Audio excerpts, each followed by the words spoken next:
Good evening everyone. मेरा नाम शालिनी मिश्रा है। मेरा आज का सेमिनार टॉपिक है micro algae and micro algae cultivation. ये दो टाइप के एल्गी कल्टीवेशन होते हैं, जिसमें सबसे पहले हम देखेंगे माइक्रो एल्गी कल्टीवेशन। तो माइक्रो एल्गी कल्टीवेशन होता क्या है? तो माइक्रो एल्गी कल्टीवेशन के माध्यम से हम सूक्ष्म शैवालों का कल्टीवेशन करते हैं। माइक्रो से समझा ही जा सकता है कि वो छोटे सूक्ष्म शैवालों का कल्टीवेशन करता होगा। जैसे माइक्रो एल्गी में किस किस चीज़ का कल्टीवेशन होता है? स्पैरोलीना का कल्टीवेशन ये विश्व भर में सबसे ज़्यादा किया जाता है। इनफैक्ट हमारे भारत देश में भी स्पैरोलीना का कल्टीवेशन बहुत अधिक मात्रा में किया जाता है। इसके अलावा क्लोमाइडोमोनास हो गया, क्लोरेला हो गया, इन सब का भी कल्टीवेशन अधिक मात्रा में किया जाता है। और माइक्रो एल्गी कल्टीवेशन के लिए कौन कौन से टाइप होते हैं या फिर उनमें क्या क्या हो सकते हैं?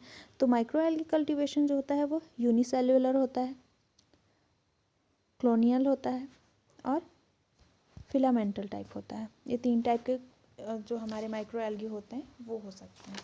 और कल्टीवेशन के लिए किस किस चीज़ की ज़रूरत पड़ती है? तो मिनरल्स की आवश्यकता पड़ती है। मिनरल्स के साथ साथ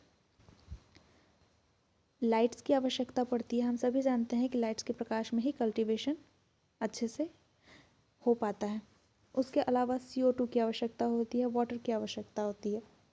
ये सारी चीज़ें हैं जो कल्टीवेशन में मुख्य भूमिका निभाती हैं। उससे कहीं ज़्यादा आपका ये मिनरल्स जो होता है ये बहुत ही ज़्यादा महत्वपूर्ण होता है।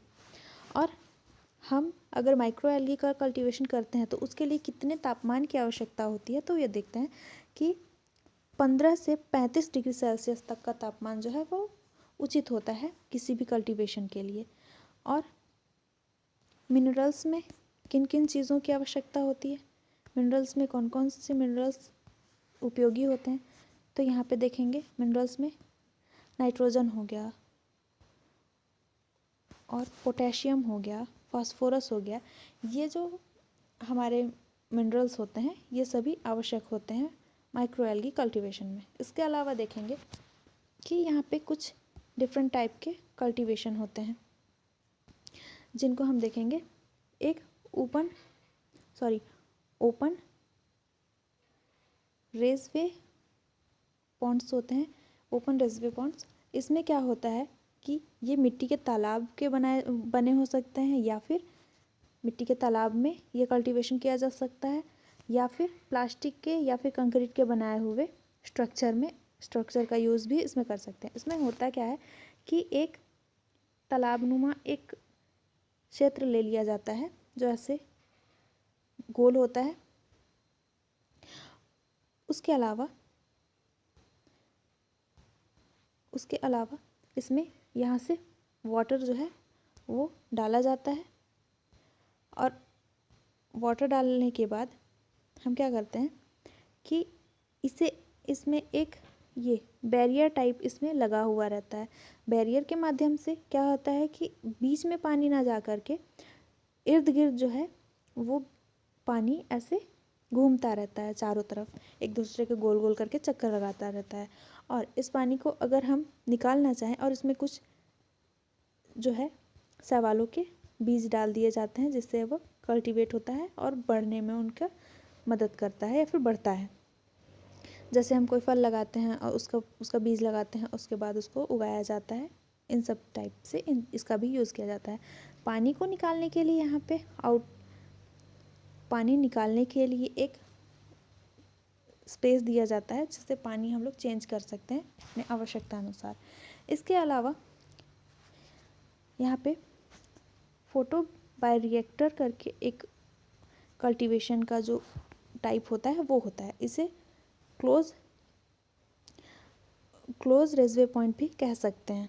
ये क्या होता है कि ग्लास का बना हुआ रहता है या फिर प्लास्टिक का बना हुआ एक ट्यूब होता है जिसे, और हाँ, फोटो बायोरिएक्टर को हम लोग PBR भी कह सकते हैं। अब पहला ग्लास से बना हुआ या प्लास्टिक से बना हुआ जो ट्यूब होता है ये वो होती या तो इस प्रकार का होता है जिसमें कल्टीवेट किया जाता है हमारे शैवालों को डालकर, या फिर ऐसा बॉक्स रहता है, इसमें कल्टीवेशन के लिए कल्टीवेटेड बीज डाले जाते हैं और एयर सप्लाई किया जाता है इस माध्यम से, क्योंकि हम सभी जानते हैं कि सूर्य का प्रकाश और एयर बहुत ही ज़्यादा ज़रूरी होता है हमारे किसी भी कल्टीवेशन के लिए। यहाँ पे उसके अलावा देखेंगे क्लोज्ड, इसे क्या कहते हैं, क्लोज्ड कल्टीवेशन सिस्टम भी कहते हैं, क्योंकि ये जो है ये पैक रहता है, ये एक स्थिर जगह पे किया जाता है और इसमें कल्टीवेशन बहुत अच्छे तरीके से हो जाता है, क्योंकि इस जगह पे अलग से कोई भी बीज या फिर कोई भी पदार्थ नहीं आ सकता है, क्योंकि यह पैक्ड रहता है। इसलिए कल्टीवेशन जिस चीज़ का किया जाता है वही आसानी से हो जाता है। जैसे यहाँ पे हम देखेंगे, यहाँ पे हमारा दिया हुआ है जो ओपन रेजवे पॉन्ड्स था उसका, ये मान लेते हैं हमारा ये तालाब है और इसमें पानी जो है ये ऐसे गोल गोल घूमते रहता है और यहाँ पे जो है ये बैरियर लगा हुआ है बीच में एक, और कल्टीवेट हो रहा है। CO2 इसमें आता है, सनलाइट्स भी पड़ते हैं और आसानी से हमारे जो बीज हैं वो कल्टीवेट होके बड़े और विकसित हो सकते हैं। इसके अलावा यहाँ पे क्लोज सिस्टम और क्लोज्ड कल्टीवेटेड सिस्टम और उसके बाद ओपन सिस्टम को भी आसानी से देख सकते हैं।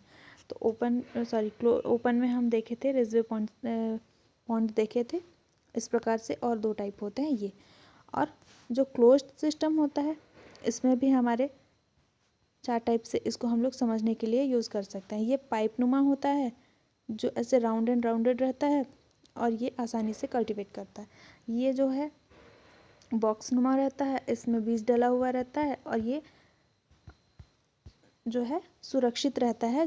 जिस भी पदार्थ का आप कल्टीवेशन करना चाहते हैं, जिस भी शैवाल का कल्टीवेशन करना चाहते हैं उसमें ये आसानी से कर सकते हैं।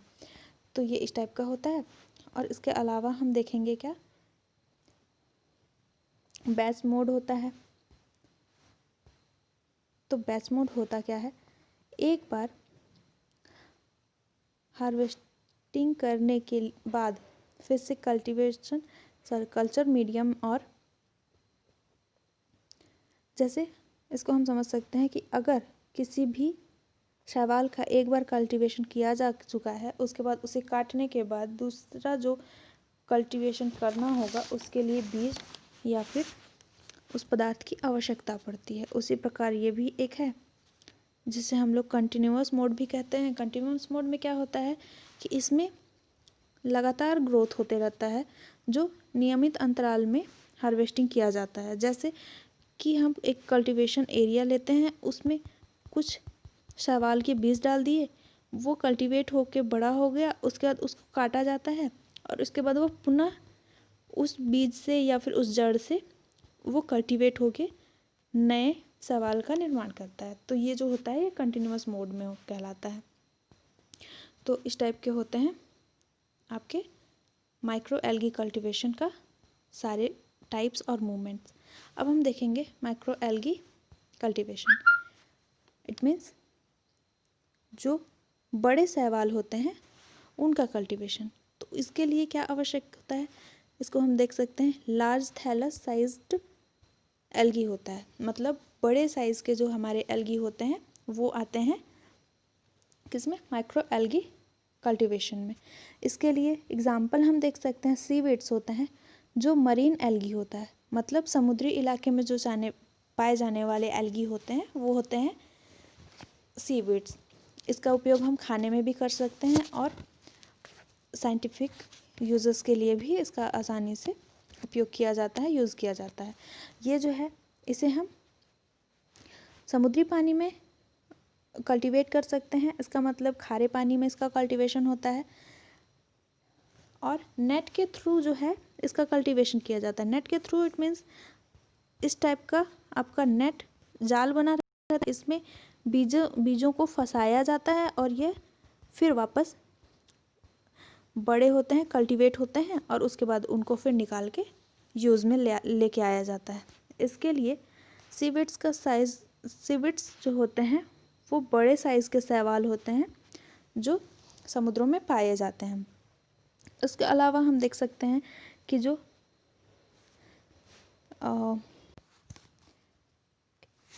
हमारे जो सीविड्स या फिर माइक्रो एल्गी के जो भी टाइप्स होते हैं उसमें फैकस होता है, देख सकते हैं हम एग्जाम्पल के तौर पे।